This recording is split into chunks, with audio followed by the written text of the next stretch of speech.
Good morning, everyone. Walter Parks here. Just got to get my glasses cleaned off a little bit before we do this.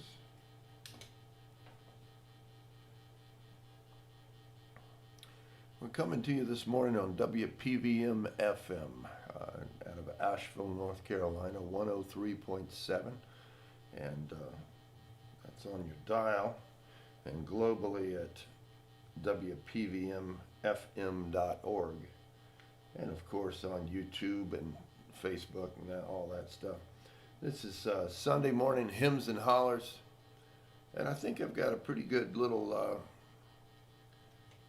visit prepared for you today. And let's see if I'm right about this. Anyway, happy Valentine's Day to everyone. Whether or not you have a Valentine's, you have something you love, and it could be your pet, it could be your métier, your craft, your trade. It could be just waking up and having a cup of coffee, or it could be your partner. But I wish you well in finding something or somebody to love this morning. And so this is an old Christian song. Why not start it off the Sunday morning hymns and hollers with somebody's love for, I guess it's the Savior. And this is one that I played at my father's funeral. I had never sung this song before, never even really heard it. But I learned that it was his favorite song, so I was compelled to play it. It sparked this whole interest in hymns for me. And my main interest in this music is just the power that was written into it. I'm not so taken by the lyrics necessarily, but just the echoes of the sorrow and the happiness that's still in those notes, sometimes centuries later. Here's one called How Great Thou Art.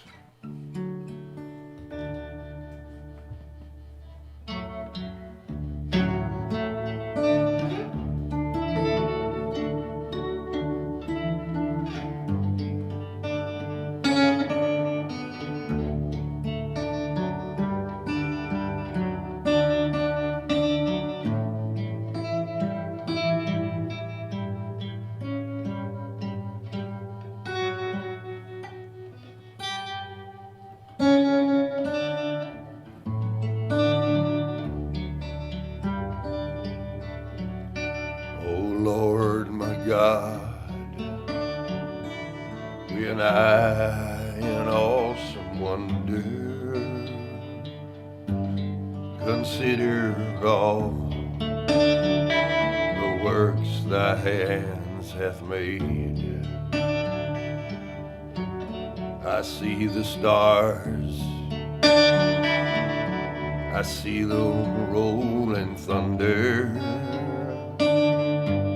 thy power throughout the universe displayed. It sings my song, my Savior God, to thee. How great thou art, how great thou art. Sings my song, my Savior God, to thee. How great thou art, how great thou art. When through the woods and forest glades I wander, I hear the birds sing sweetly in the trees. When I look down from lofty mountain grandeur, I hear the brook and feel the gentle breeze. Then sings my soul, my Savior God, to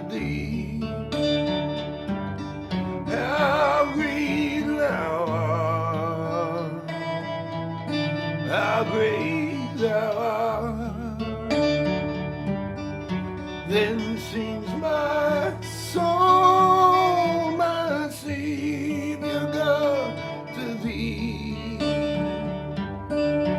How great thou art, how great thou art.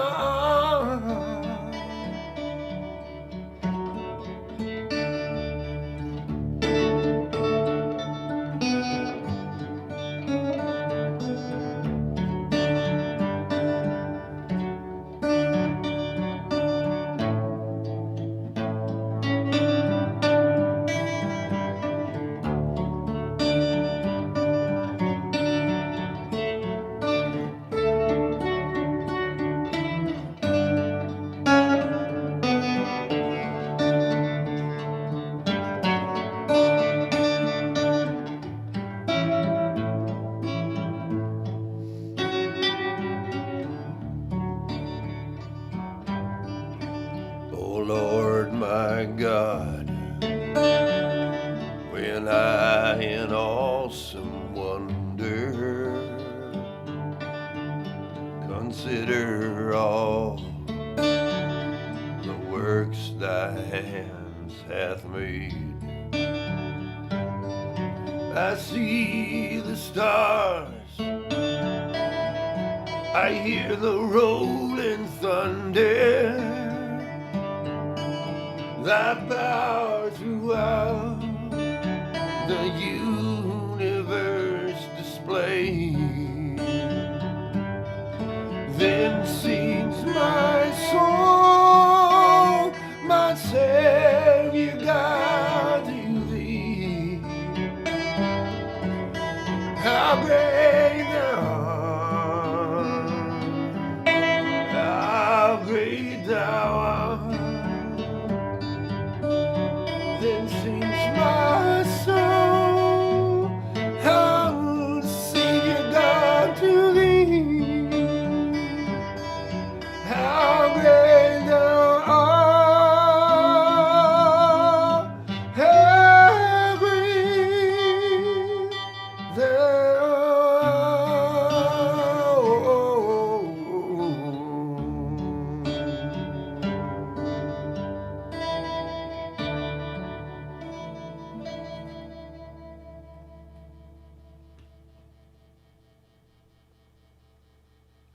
Well, why wouldn't the theme today be love? Somebody wrote that in love with the Savior. I never get so stirred up inside as to write a song for the Savior.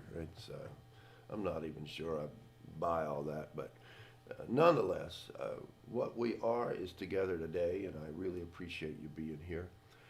This is WPVM FM coming to you on the airwaves out of Asheville, North Carolina, and being piped everywhere on WPVMFM.org, and also on YouTube and Facebook. And, you know, in the COVID, I'm really grateful that we have this way of connecting.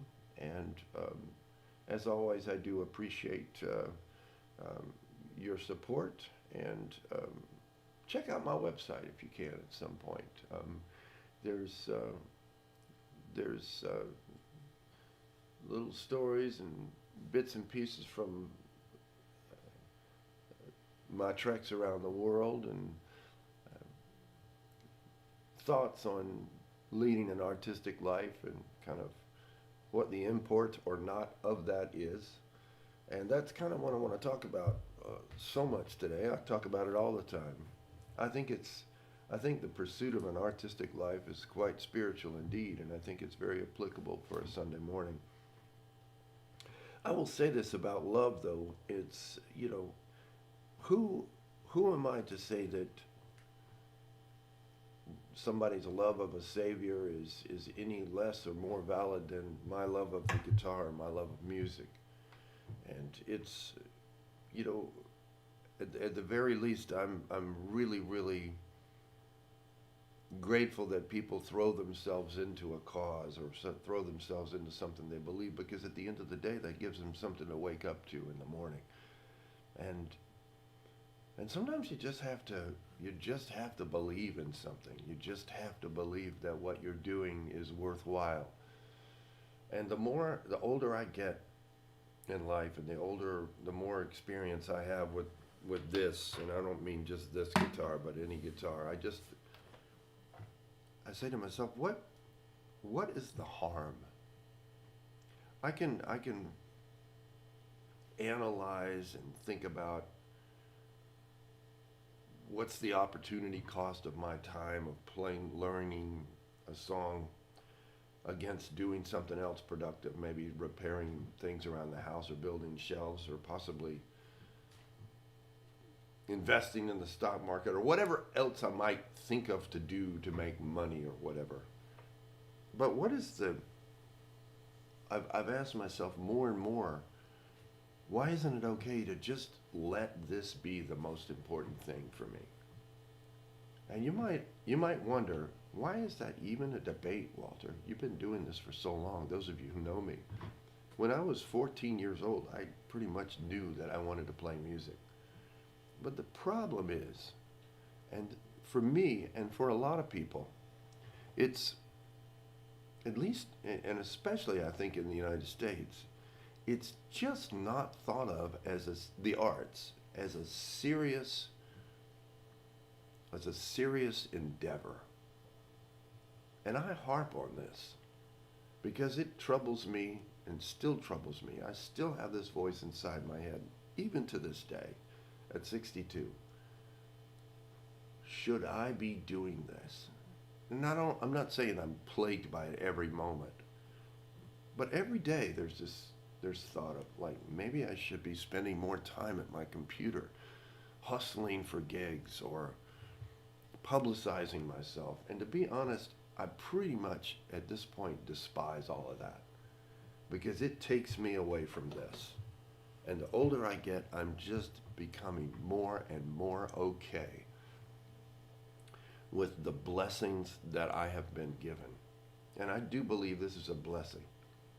It was a blessing for me as a child to just sing when I felt like singing, or banging on a trash can lid or whatever. I always made it in good rhythm, much to my mother's sadness, I think. Poor woman, she had to listen to me sing all the time in the house. But I just accepted that gift and I went for it. And darn it, if that's not my evidence for my calling, I don't know what is. And I've got so much I want to play and talk to you about today, but I want to stay on track. I'm gonna just, well, let's just talk about, you know, we should be happy on Valentine's Day, but it's so hard for me because the filter that I see my life through sometimes is just so melancholic, but I can't help but pay a little homage to somebody really, really important who passed this week. And yes, Chick Corea died, and that was really a loss. But one of the most important guys, and I really mean this. There's two notable figures who passed. I guess it was yesterday. Isidore Singer, who built bridges between math and physics, is dead at 96. I don't even know who he is. I'm sorry that he's gone, and I'm respectful of his accomplishments. But here's the real important one to me. Danny Ray, 85, the original hype man for the Godfather of Soul. Can y'all see that? I'm going to bring it in real close. Danny Ray, the original hype man for the Godfather of Soul, passed away in Augusta, Georgia. Now, he was the guy who brought out the cape after James Brown he was the guy who stirred up the crowd before James even came out.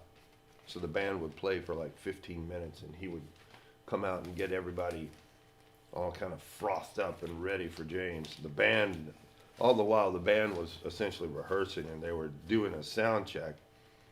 That was probably what that. These things evolve. This is the great thing about performing. It's like I'm pretty sure these guys in James Brown's band, you know, they were just old school dudes, man. They didn't want to show up to a venue an hour or two ahead of time and do a sound check for a James Brown show. So they just said, let's just start playing, delay James about 15 minutes, bring him out. That'll be showbiz.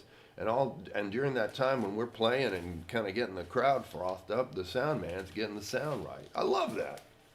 And so it leaves the guys a little bit more time to do what they want to do instead of just sit there and practice for a couple of minutes while the sound guy tweaks his. You get the point. And so that evolved into, that's probably how that evolved into, okay, we're going to do this as part of the show now. And so you just expected when you went out to see James Brown play, like 15 minutes of the price you paid for the ticket was going to be James Brown's band kind of warming everybody up. But this guy also, at the end of the show, James Brown would sort of collapse into this sweaty, just fatigued little ball on stage, and people would wonder, has he, is this his last performance? He obviously gave all, and Danny Ray, the original hype man, would come out and cover James in a cape. Originally, James Brown would go off stage. This is in 1964 and 63, when he would go off stage. The hype man would cover him in a hotel bathrobe or something like that they called a turban. I'm sure it was a darn bathrobe from some Holiday Inn or something. So anyway, so James Brown sort of collapses into this sweaty mass of fatigue and giving 100%. And then the hype man would cover him in a robe, and then James Brown would collect himself underneath the robe and, take some breaths and burst out of the robe. And everybody would cheer, and and then he would go on to give an encore. Well, this evolved into, this was working so well, people would, and this was the backstage.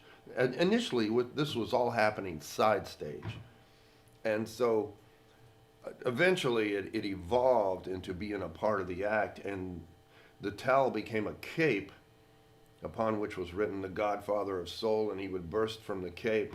It was just fantastic. But, this is all to say, I'm doing, in the COVID, I'm doing better than maybe many performers in that I'm keeping it going. I'm doing this radio show, and I'm doing some shows here in St. Louis where I'm coming to you from. But what I'm missing, the missing element, I'm almost there. I'm so close to being just uncontrollably famous, but I need a hype man. I need a hype man. I need somebody to come up and cover me with a towel. And I don't know, but in the meantime, I've got Ponce de Leon here, and I hope that you guys can see that I'm doing all I can to reach to you. So, enough chatting. I've started a series now called Songs I'm Sick Of, and Margot's going to get this one queued up. And this is a new thing with me in the Hymns and Hollers show. Every couple of weeks or so, maybe every month, I can promise that, I'm going to premiere a song. This is one that I worked on solid for a couple of weeks, and I'm really proud of it. It is a song that I was completely sick of when I was younger. And I played it live a couple of weeks ago, and, when I was just starting to work it out, and it was, But I really got it, and I'm really proud of it. And we're going to premiere this one now, and it's going to be on YouTube after that. And I hope you enjoy this. Happy together.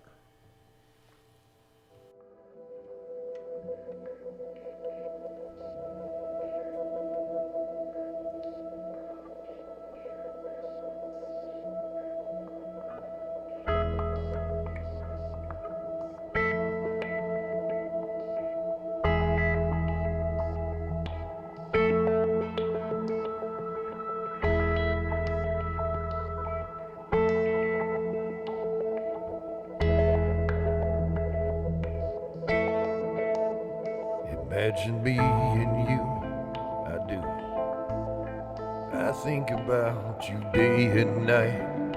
It's only right to think about the one I love and hold her tight. So happy together. If I should call you up, invest a dime, and you say you belong to me, it ease my mind. Imagine how the world could be so very fine, happy together.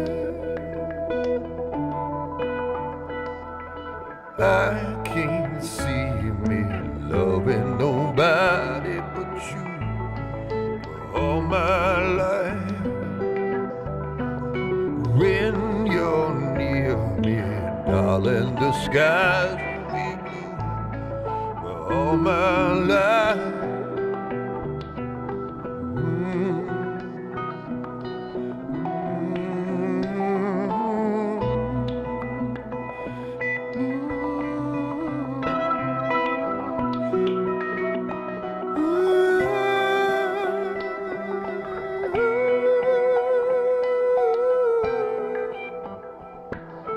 Me and you and me, no matter how they tossed the dice, it had to be. The only one for me is you, and you for me, happy together. I can't see me loving nobody but you for all my life.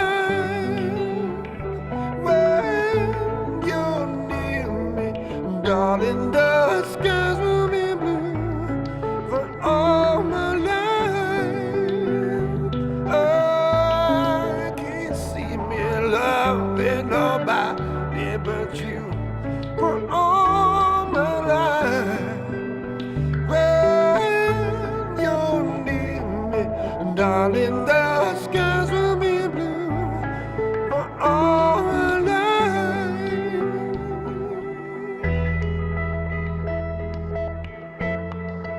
Happy together, happy together, happy together. How is the weather? Happy together, happy together. Happy together, happy together, happy together, happy together. How is the weather? Happy together. Happy together, happy together, happy together, happy together.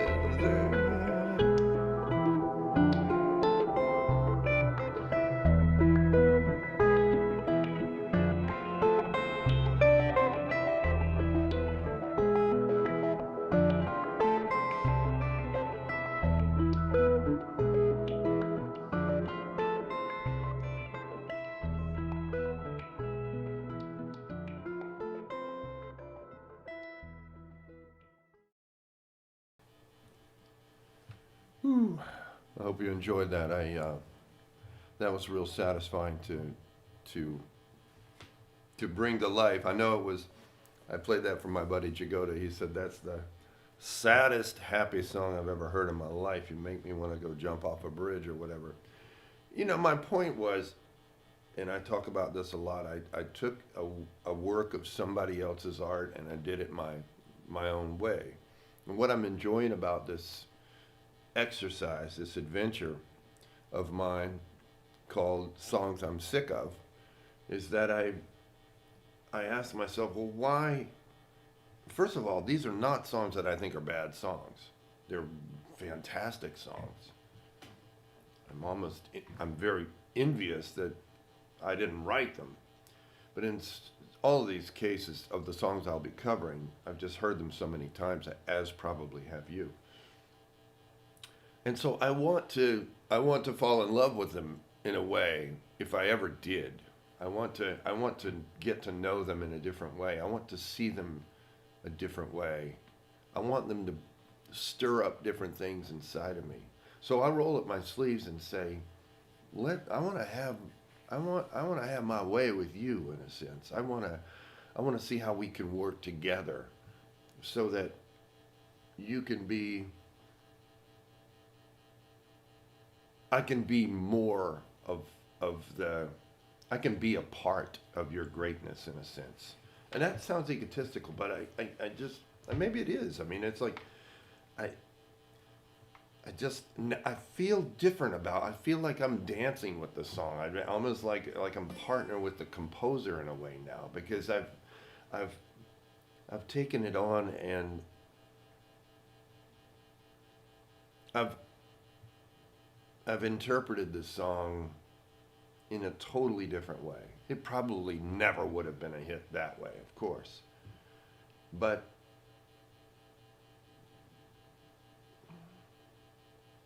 there's a feeling, imagined or not, of partnership now. And it's with the song. I have no delusions of grandeur that in any way this is going to change the world, or change people's perception of the song. I would kind of hope that you go, it is kind of a different song now, and I like the way you did it. Or maybe you think, man, this is crazy. The guy ruined the song. And I've had people comment like that before, and that's the chance I take. But I'm encouraging y'all to just try to approach a work. And as long as you're going to put your time into it, try to do it your own way. It's not enough to just bake cornbread in the morning the way the recipe says. I mean, yeah, do that to learn what baking is about, and learn that if you mess with the ingredients a little bit, something drastic is going to change. Do that to learn these principles. But once you know these principles, does the world really need Jiffy cornbread exactly the way the recipe says it? I don't think so. Throw some corn kernels in there or something. Y'all figure it out. So and for years I would cover songs and try to be as allegiant to the original way that they did them. And when I started working with Richie Havens, with whom I played and toured for 10 years, I realized this man never thought like that. He just couldn't help himself but to be unique. So he took on songs like Here Comes the Sun, and Lives in the Balance by Jackson Browne, and so on, and All Along the Watchtower by Bob Dylan. Just totally did them his own way. Never sat with the original and said, what are the real chords? So sometimes you can become too influenced by a song. And here's an example. I was touring out west for a while, a run of Western dates, all the way from Seattle to San Diego with Judy Collins. I was her opening act. And I had a day or two off on the tour. I think I had played with her in Solano Beach, which is down near San Diego, in a club. Very cool gig. And I had started scribbling out some lyrics to a song, and it was just coming to me. It was flowing. And I was realizing this is a love song. And I was as deep in love with my wife then as I am now. And her name is Margot, for those of you who don't know. And I I really advise falling in love. Like I said, if it's with your dog or with your music or with your potted plants outside or with the snow, find something to love. Your coffee. But anyway, so I wrote these lyrics. You can take your sweet time. You can even take mine, just as long as it takes forever. You can go your own way for an hour, for a day, just as long as we stay together. We'll go unstoppably far until wherever we are. We'll be fine if we just take our time, as long as it takes forever. So I wrote this out in a parking lot, waiting for Judy or something or the crew to get ready so I could do my sound check. And then I stopped off. I had a day off, and I went to Las Vegas to hang out with my mentor, Robert Conti, who was a great guitar teacher, a great guitar player, and he taught me when I was younger. But he's got this whole teaching empire now, Robert Conti. Anyway, so Bob's an Italian guy, and he, of course, if he wants to give you the best part of himself, he's going to take you to an Italian restaurant, which is great. And so we went to an Italian restaurant and had a wonderful meal. And Bob is like hanging out with somebody in a Sopranos episode. He's from Philadelphia, and it's just a character. Anyway, so a whole evening of listening to this wonderful music, opera, and all of this accordions and all of this stuff piping through the Italian restaurant, a wonderful lasagna meal or eggplant or something. It doesn't matter. So the next night I'm in Portland, Oregon, in a theater there. Can't remember. It was right across from the old Portland Paramount. I don't know, Whitsinger Hall or something like that. Doesn't matter. And Judy and I are playing. I'm playing with Judy in the room, backstage, and I'm starting to put a melody to this song, and it goes like this. You can take your sweet time. You can even take mine, as long as it takes forever. You can go your sweet way for an hour, for a day, as long as we stay together. We'll go unstoppably far until wherever we are, we'll be fine if we just take our time, as long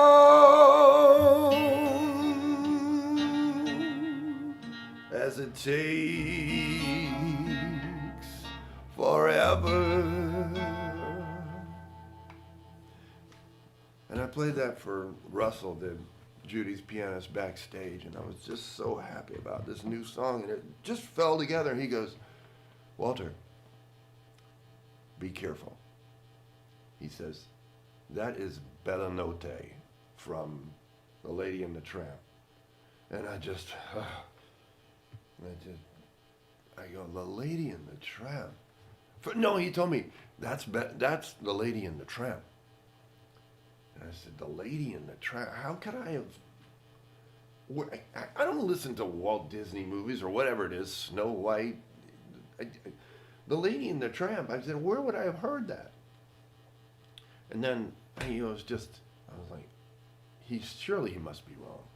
So that night in the hotel, I Googled, you know what you do. You go home and Google. Everybody Googles. Sure enough, the song is called Bella Notte. And apparently, in the Italian restaurant, not only did I savor the eggplant, but I must have savored the song coming through piped in through the music. Now, it's different in places, but it's basically this. And they call it Bella Notte. If you know that song, if you know the Lady in Tramp, you probably know the song, and you probably go, "Oh, I hear it now." And I was crushed. But and I thought, "Oh boy, what do I do now?" The lyrics are mine. I'm good there. But I thought, well, wow, this is precarious. I totally stole that, and it was innocent. I mean, what I ask myself now is like, I marvel at how easily my ego got just sort of inflated or supported by this thought that I had done something original. And so what I'm bringing this up for is, well, it's many faceted. First of all, now I have some work to do to make this melody my own, which I'm going to do, and I haven't done yet. I've never recorded the song. I can't record it like that. But it's a beautiful song. The lyrics are, I'm proud of the lyrics. But one has to ask oneself, you have to be careful. And artists, we have this sense that we're in connection with the spirit, this sort of circuit, this conduit, this divine flow. I wasn't in a connection with any divine flow at all. I was in connection with Bella Notte from Lady and the Tramp. And here I thought I was infused by the spirit of creativity. And it's like, we got to be careful. We really got to be careful. Because when we're young, our parents tell us, "Oh, you're so great." Some of us. I would say we have to be more careful when everybody tells us we're really, really great. We have to look at ourselves and say, again, we have to use that test that I always talk about. Would you stop and listen to yourself if you were passing by? That's the test. Not what everybody else says. Because probably 90% of the people who hear me sing this song, the way I've just played it for you, would say, "Oh, that's gorgeous, it's beautiful. Steady on, record it." Woo, I would be in a lot of trouble if something successful really happened for that song. And it would all be innocent. But it would all be because my ego was out in the front. And the ego was driving me. And so there's a thin line between inspiration and passion and delusions of grandeur. It's tricky territory, but I can't solve it other than to say, maybe maybe just hopefully you'll remember my litmus test. And we'll talk some more in a sec. I'll talk some more in a second, but I want to keep playing. I have to pick up Richie's old guitar because it's in the Bella Notte tuning. I hope you're enjoying yourself this Sunday morning. It's Walter Parks. I am going to brave the elements. It's 0 degrees here. Is that zero? Is there really 0 degrees, or is it just nothingness? And 0 degrees. Anyway,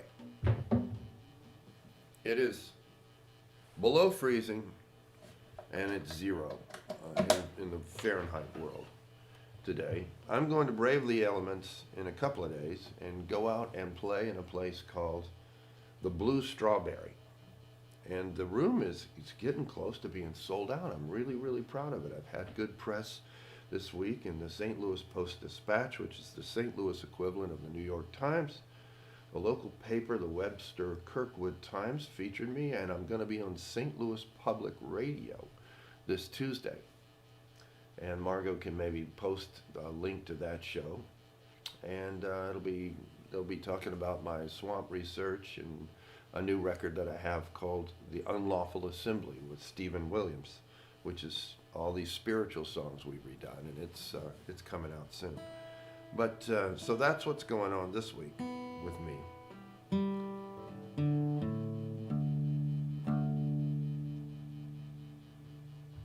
Here's a spiritual of mine. Boy, that sounded egotistical. Ooh. I mean, does the ego? I'm going to ask you. Does the ego get us up in the morning? This concept that what we're doing is the world needs us. So is that why we get up, or do we get up because we want to have a cup of coffee? And does it really matter? You know, my friend, rest in peace, Tom Townsend, used to say, if it infuses you with he said something to this effect, that if it infuses you with a positive spirit and changes you positively, what does it matter? You spend too much time, Walter, thinking about the source and how something evolved. Just go with it. And maybe he was right. Let a sparrow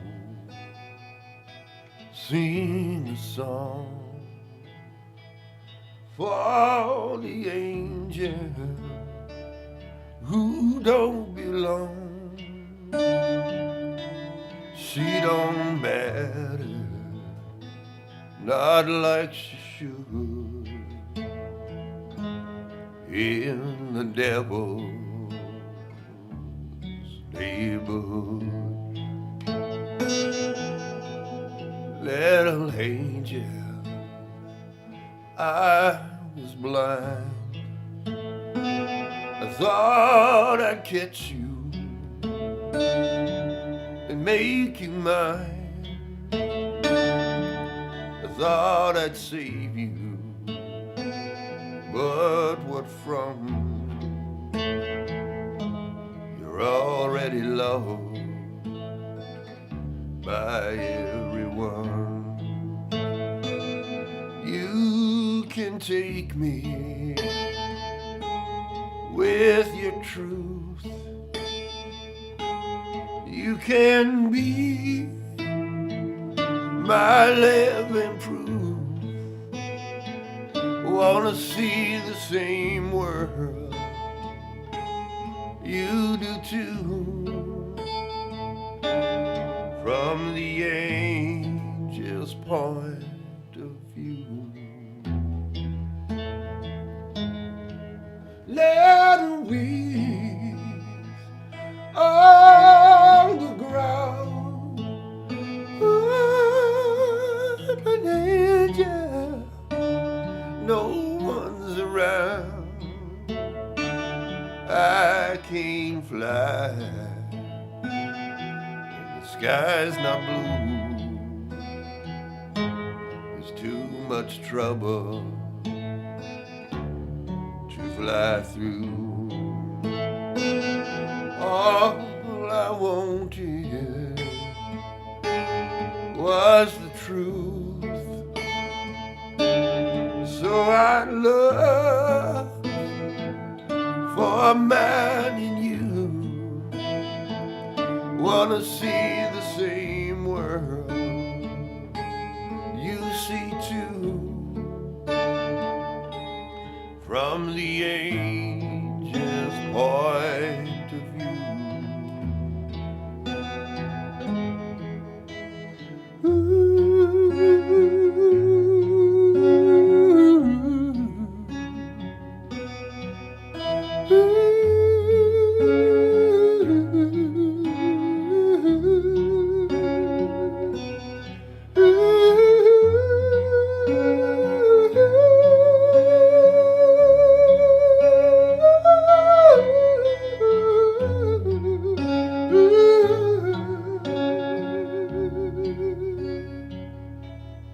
Little angel, I was blind. I thought I'd catch you. I tried to make you mine. I tried to save you. But what from? You're already loved by everyone.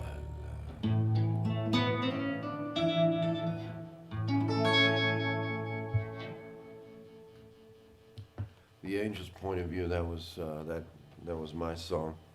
Um, that's on my first solo recording, and I'm about to follow that up with another 10 songs or so.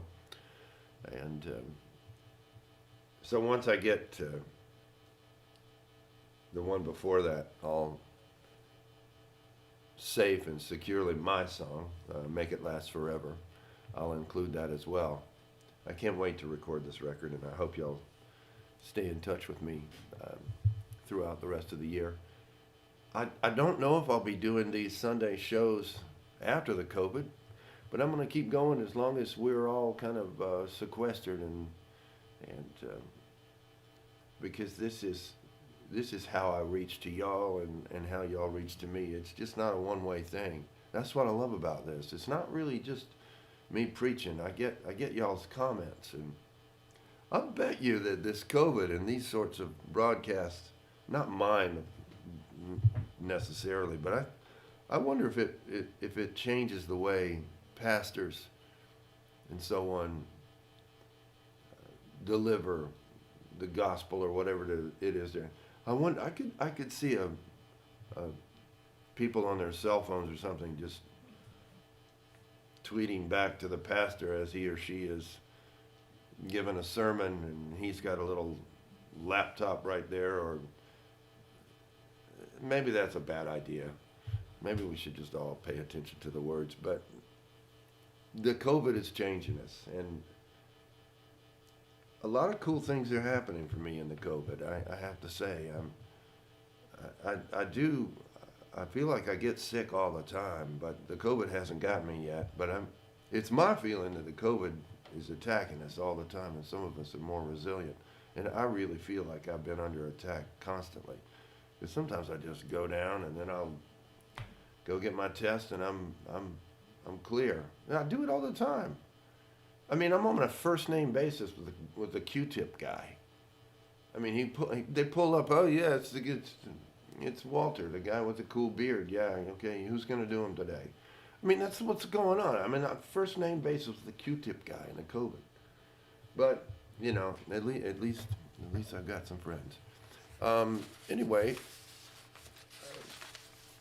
Oh, I really wanted to. I remembered that The reason I chose Happy Together for Valentine's Day is I was just thinking, and many of you, hopefully you saw the beginning of that video that Margot posted a couple of minutes ago, or debuted. In the beginning of it, I say something to the effect that I hope we remember the old folks at this time, because, and this is my words currently, I phrased it differently on the film, but, you know, they've been through love, and they may or may not need love as a young person needs it, and they may feel jaded and that love just grabbed them and let them down, but the fact is, not so much love, but happiness. You know, I can even remember my father in the middle of his life, not even towards the end. He was like, happiness, it's overrated. It's a ridiculous quest. Don't spend your time trying to be happy, son. That's just ridiculous. Work is what you need to do. Just work and we'll fulfill you. All right. He went to the grave with that paradigm or relationship with happiness. But I really feel like this is a time to remember the folks who are in the old folks' homes, or just the older person down the street, you know, who's by him or herself. This is an opportunity to go by and say, hey, you know, you got enough firewood? Can I chop some for you?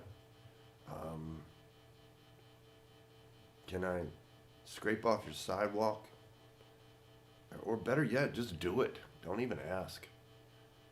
And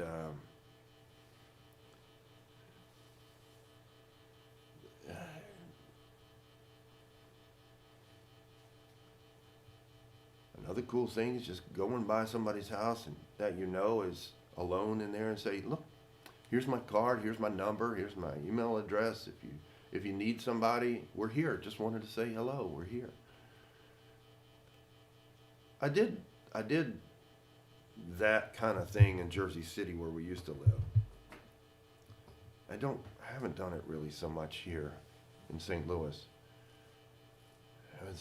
There's all the COVID stuff, but it doesn't matter. You can still do it. We get to know our neighbors in the funniest ways in the COVID. We ordered food last night, takeout food, and we got some, I think, on the restaurant end of it. We're trying to support local businesses, and they got the address wrong. They delivered it to somebody to our neighbor's house, and the neighbor tries to figure out what house it came from, and they see a bottle of snobby French wine, and they probably assumed it came from us, so they walked over and gave us the food back, and Margot said, no, just keep it. We've been informed that the restaurant is bringing a whole nother batch of food, and we felt bad because we're trying to support the local restaurants.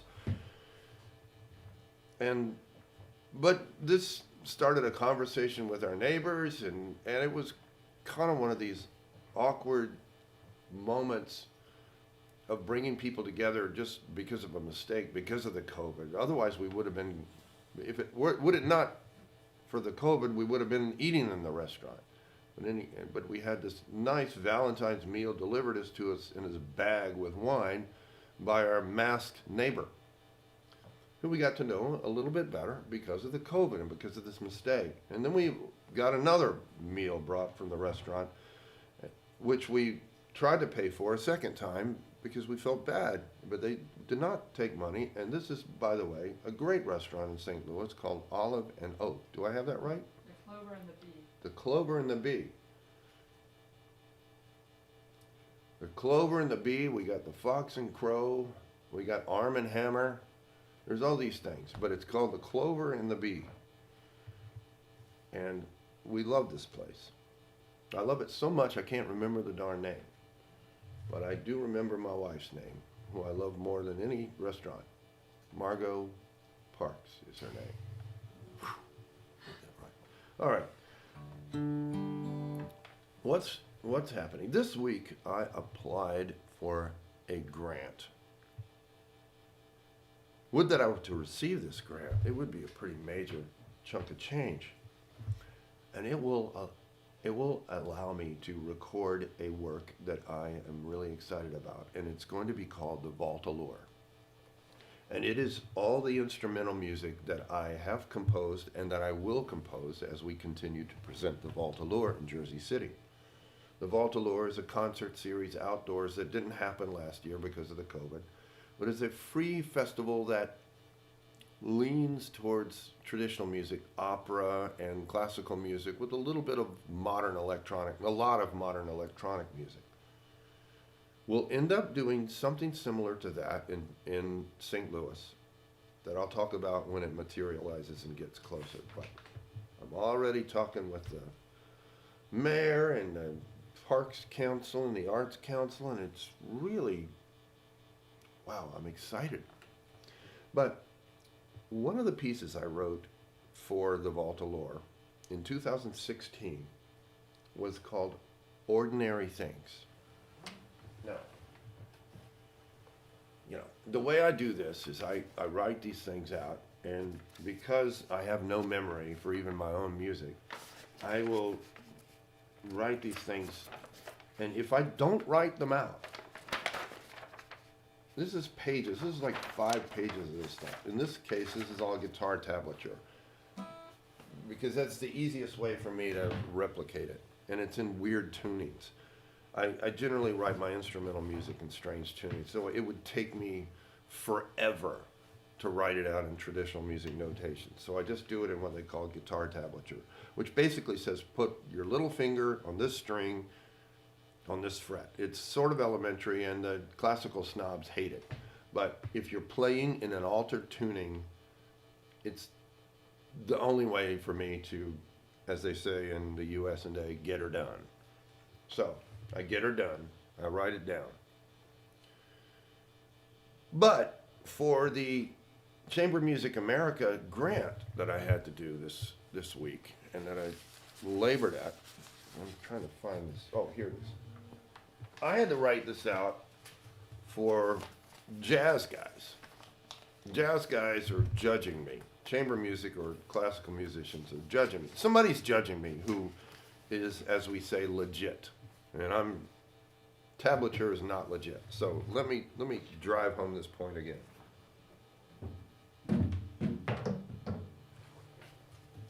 Music notation, legit.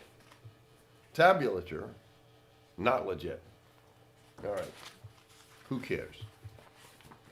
It happens. So I write it out like this. I write my music out like this, and just got, standard notes.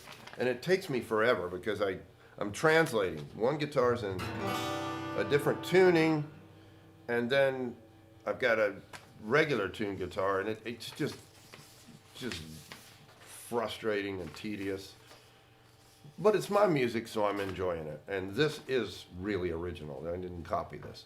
So, but I write this out, and because I'm not going to bore you to play it in the original tuning, but this is kind of the way it sounds. This is like the bridge. I mean this is the we call it the verse. I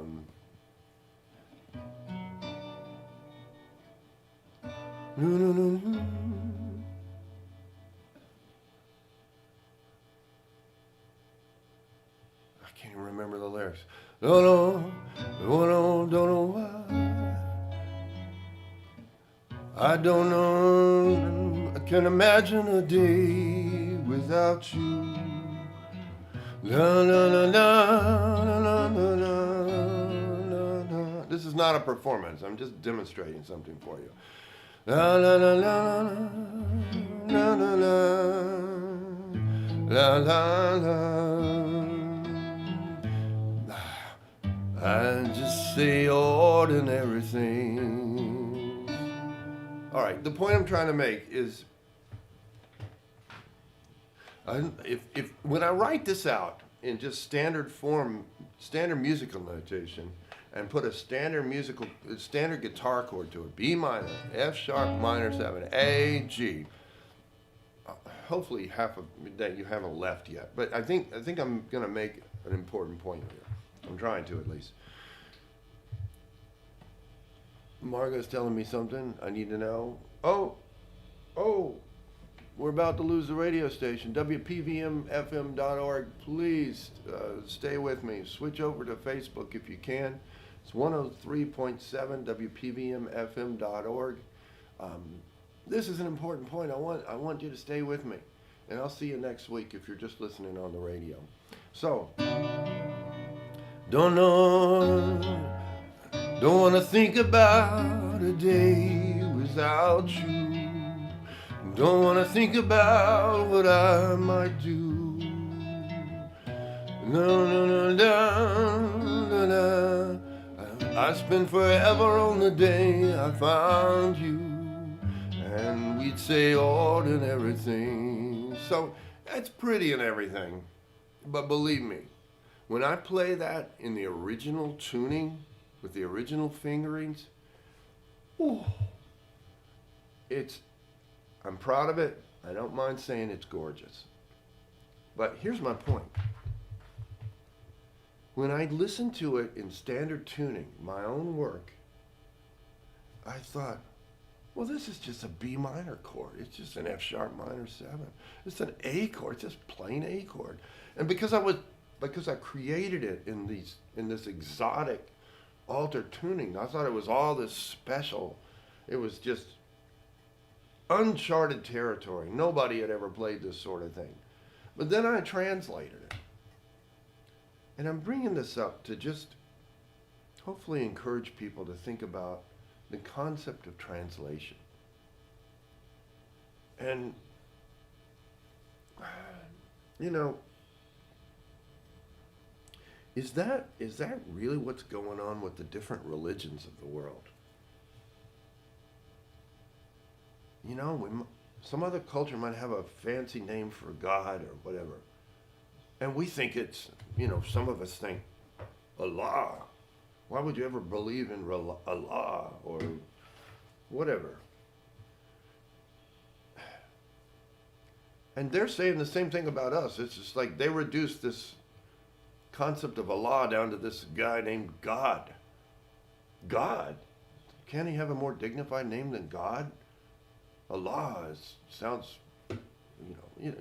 My point is that when you translate it, isn't it all kind of the same? And I'm not trying to be a tree hugger here. I'm not trying to say we're all the same, because we're not. But I'm just talking about translation here. When I was infused with this pride that I had found this beautiful musical place that nobody had ever been to, because my guitar was tuned to some exotic string relationship. And then when I just translate it so everybody else in the world can play it, it's not that much. It's not that special. And then I have to ask myself, are you out of your mind? Just because you give a standard chord to it? Why is it then not so special?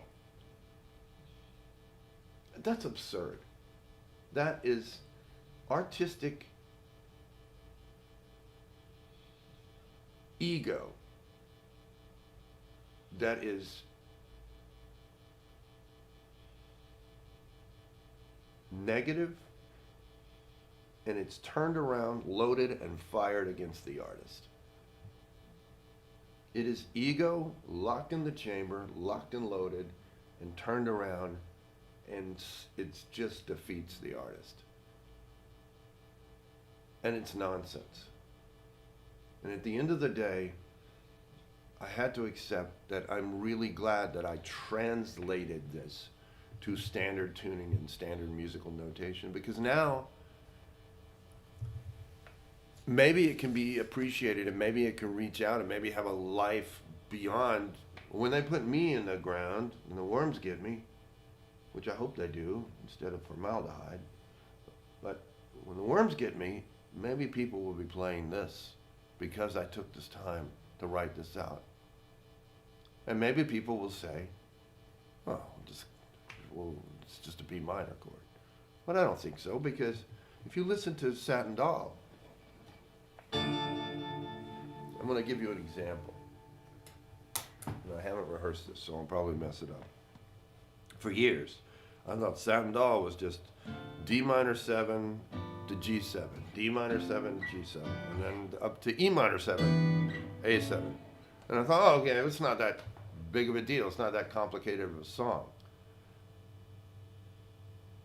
What a moron. And then I listened to the original Duke Ellington version of it, Billy Strayhorn or whatever, and they're going, no, it's...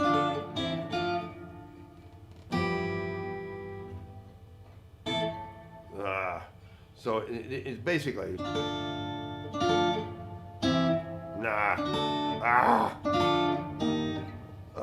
on, there we go. So it's like, I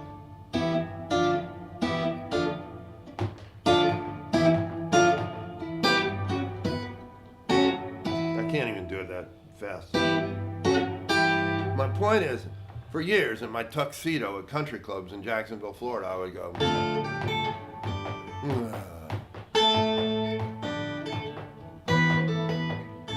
and I thought, well, I'm playing the song. I'm not playing the song. I'm mailing it in. I'm a hack. It wasn't until I studied the original and I realized these are horn parts. This is some Berkeley student has reduced this down to a D minor 7, just to make it easy for all the guys in bow ties to play it at weddings and bar mitzvahs all over the country and all over the world. But if you really want to play the song right, I'm not saying that I got it perfect, but basically these are horn notes. There's 3 of them. There's a sax, there's a trumpet, and a trum freaking bone. Play the notes. You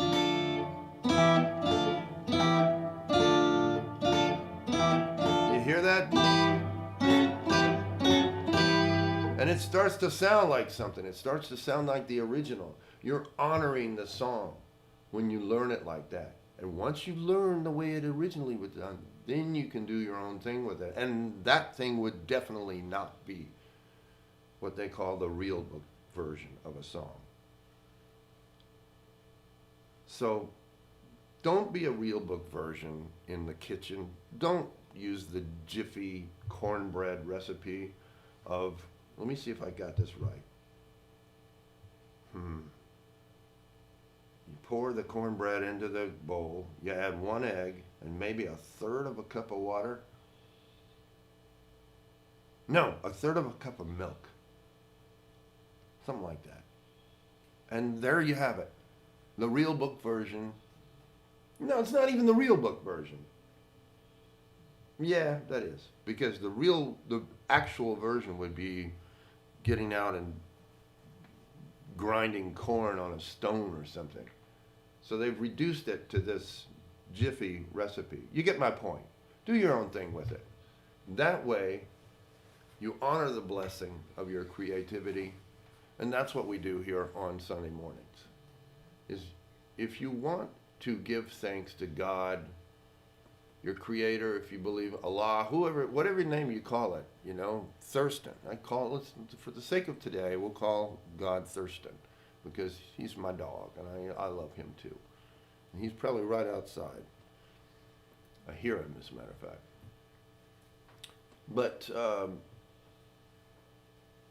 give thanks to Thurston by endeavoring to do something your own way. But you got to be careful. Because just because you do it your own way, that doesn't make it good.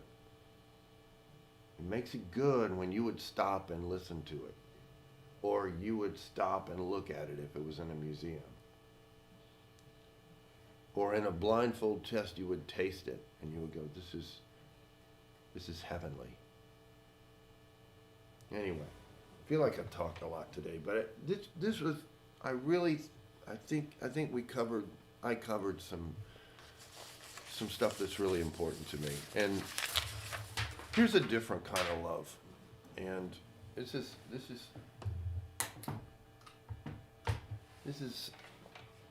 is a love that I've never experienced gratefully. And this is a song from, I believe it came from a heroin addict. But the aspect of this song that I'm in love with is the melody and how the chords and the melody fit together, which is called harmony.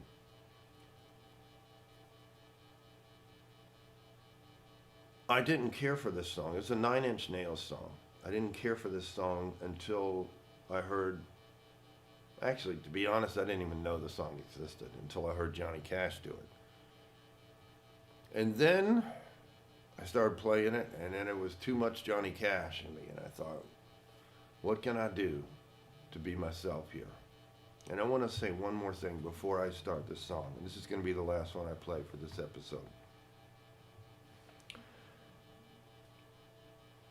I did, released this week was a film in which I was a voiceover of. It was something that was directed for Leica cameras by Nate Townsend. We filmed it in the North Carolina mountains in the fall. Perhaps Margot could post the link. I've been doing a lot of voiceover work where wherein I say you are broadcasting WPVMLP, Asheville, North Carolina, 103.7 on your dial, and globally at WPVMFM.org. And, you know, people out in the business world are kind of liking that voice. It kind of seems real or something to people, and I'm grateful for that. And what's really strange, but in a good way, is that my voiceover work that I'm getting is starting to inform my singing. So I'm very, very grateful for having worked with Nate Townsend and other great directors like Rodney Farrer in New York.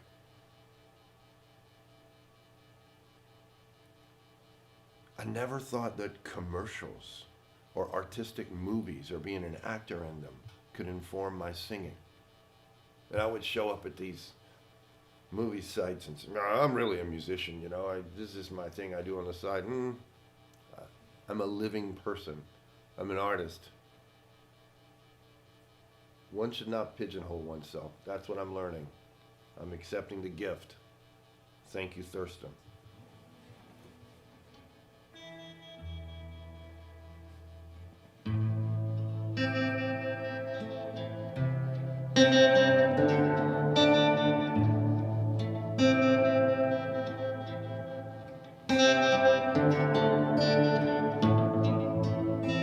I hurt myself today to see if I still feel.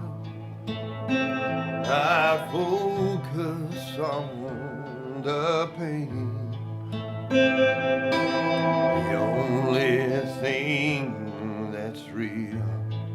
The needle tears a hole. That old familiar sting. I try to kill it all away, but I remember everything. What have I become? My sweetest friend. Everyone I know goes away in the end, and you could have it all. My empire of dirt, I will let you down. I will make you hurt.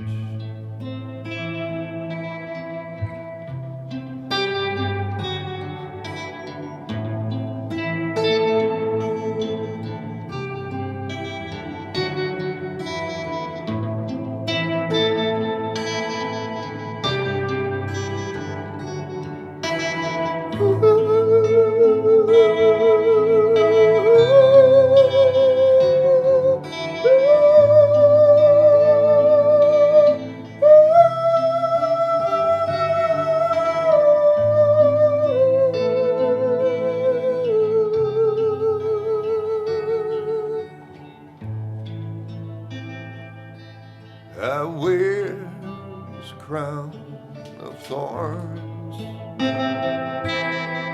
on my life's chair,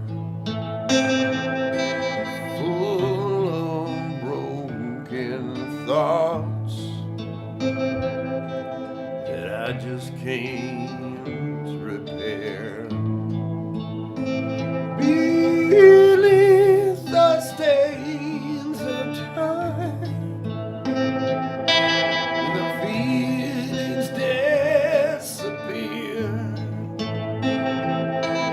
You are someone else.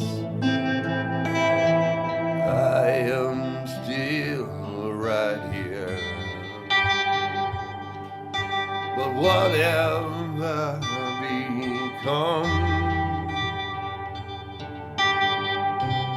my sweetest friend. Everyone I know goes away in the end, and you can have it all. My empire of dirt, but I'm gonna let you down. I will make you hurt.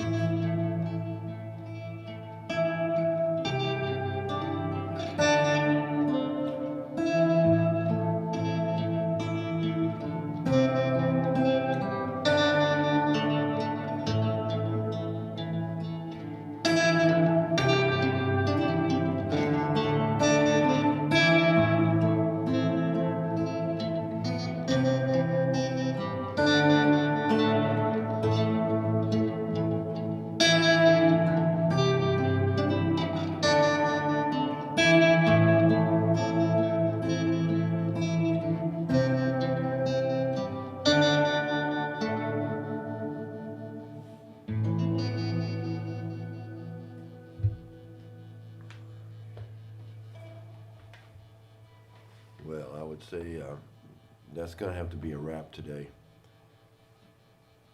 I'm kind of shaken because I feel I did a good one today.